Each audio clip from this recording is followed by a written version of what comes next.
Hi, I'm Rod Lima with Nexlar. In this video, we'll be talking about the difference in resolution between megapixel versus analog cameras. In the first image, you can clearly see the distinction in definition between the megapixel versus an analog camera. The field of view of a megapixel camera is much larger compared to a standard resolution camera.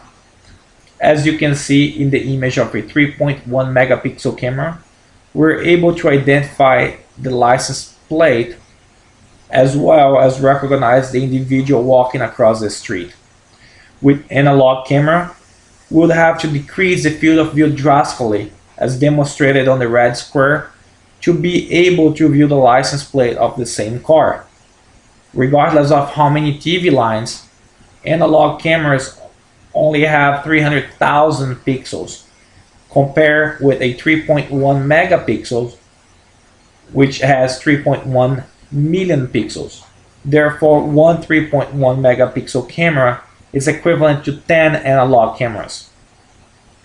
Unlike analog cameras, megapixel cameras are capable of recording high-resolution images that can be zoomed in after the image is recorded, providing you the benefit of viewing a license plate or recognize an individual.